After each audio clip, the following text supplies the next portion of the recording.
So now we're going to talk about more general data hazards. So we solved the problem with the register file, but we still have other problems. Let's take a look at an example here.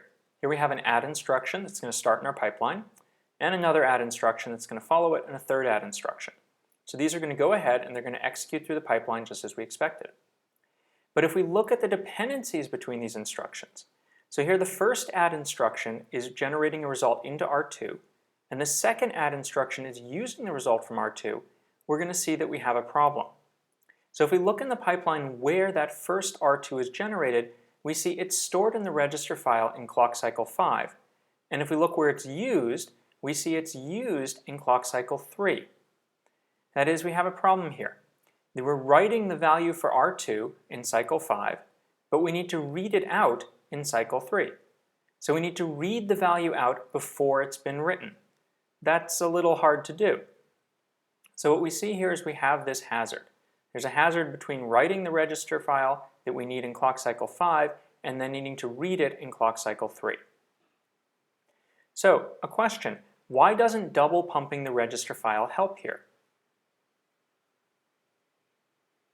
Well, the reason is the result hasn't been written yet. So the result doesn't finish until cycle 5 when it's written, which is 2 cycles after we need to read it. Double pumping only helps if we're writing the result in the same cycle that we need to read it. So what is this general problem we're having? Well, we have data that's needed by another instruction before it's ready. What does ready mean? Well, the data is where it's expected, that is in the register file, and the ready result is done being calculated. So we calculate results in the EX stage, and for it to be ready, it has to be done being calculated. So why are we having these complications? We didn't have these complications when we talked about programming MIPS pipeline before. You didn't see these problems in SPIM. Well, remember what the ISA is promising. When we wrote the ISA, we said that we promised that we'll have sequential execution. Each instruction runs one after another. We also promised we'd have atomic execution. That is, each instruction finishes all at once. We don't have parts of the instruction finishing before other parts. When we put this into a pipeline, we broke these promises. Pipeline has parallel execution. The instructions are executing at the same time, not one after another. And we have multi-cycle execution. That is, instructions start before others are finished and they go on and take multiple cycles, not the atomic execution that the ISA promised. So what this means is that we have dependencies now between instructions that are nearby, and this causes problems. So let's take a look at this. So what happened here? We had this dependency, and we saw the register value was created in cycle 5 and used in cycle 3. And that this is the hazard. We don't have the value ready in time for the next instruction. The add instruction here needs it 2 cycles before it's been computed and written back to the register file. So the data is not ready. And why is this? Well, the ISA promised that the first add would execute all at once and finish before the second add. But when we put this in a pipeline, add 1 executes across 5 cycles and add 2 executes at the same time. So the programmer assumed the instructions were independent because that's what the ISA said, but in the pipeline they're not independent. And that's why we have this hazard. So how can we handle these hazards? Well, we need to prevent instructions from overlapping in certain patterns. And those patterns are one where the data isn't ready for the later instruction. So how can we do this? Well, we need to stall the instructions when they need to wait for data. So stalling an instruction means the instruction doesn't do anything. You can think of this as a bubble in the pipeline. It goes through the pipeline, but it doesn't do anything. How do we make these bubbles? Well, we need to prevent writes to the processor state. So if we have an instruction in the pipeline that doesn't write anything into the processor, it's not going to make a change. So we need to not write to the register file, the memory, and the program counter. And if we don't change the register file, the memory, and the program counter, we're going to have the same instruction executing, and it's not going to make any changes. It's not going to have any effect. So if an instruction doesn't write, it's not going to do anything, and that's how we make a bubble. We just make sure the instruction doesn't write. So let's take a look at what's happening here. Here's our dependency. We saw the dependency is here. And before we go on, we need to find out if there are other dependencies to look at. So what other data hazards are there in this scenario? Well, there is one other one, and it's from the first add to the third add. And if you look at what's happening here, the first add is creating a result which the third add then uses. And the third add, it now needs to use it in clock cycle 4, but it's not ready until clock cycle 5. So we have two hazards that we need to look at here. Let's try putting in one stall cycle and see if that solves the problem. So here's our first instruction and our second instruction. And now in cycle 3 here, we're going to stall the second instruction to see if we can resolve this hazard.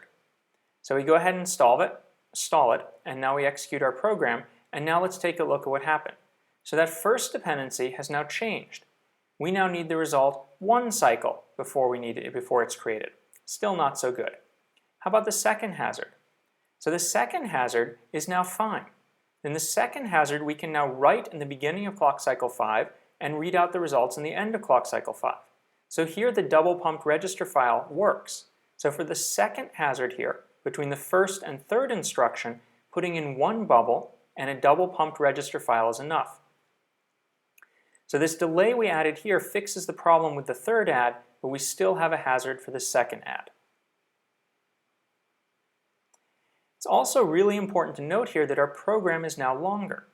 So it's now taking one cycle longer to finish. We put in this bubble, and the bubble's not doing useful work. So this goes back to what we talked about in the previous lecture, how pipelines only get you better performance if you can keep the pipeline full. Now let's try putting in two stall cycles. So again, we're going to go ahead and execute, but this time we're going to have one stall cycle and two stall cycles before we go ahead and execute the rest of our program. Now let's take a look at our dependencies. So here's our first dependency, and now it's in the same cycle. We're producing the result in clock cycle 5 and consuming it in clock cycle 5. So now our double pumped register file helps us. And for the second dependency, well, now it's in the next clock cycle. So we're producing the result a clock cycle earlier, so this isn't at all a problem. So we added 2 cycles of delay by putting in 2 bubbles, and now the results are written to the register file in time for both of the subsequent instructions. But of course, our program now takes 2 cycles longer. And if you look at the pipeline, the reason it takes 2 cycles longer is we're not finishing any useful work in clock cycles 6 and 7. So we put in more bubbles, we got the correct behavior, but lower performance. So how do we go about detecting these hazards so that we can put in the right bubbles? Well, we need hardware in the pipeline to do this.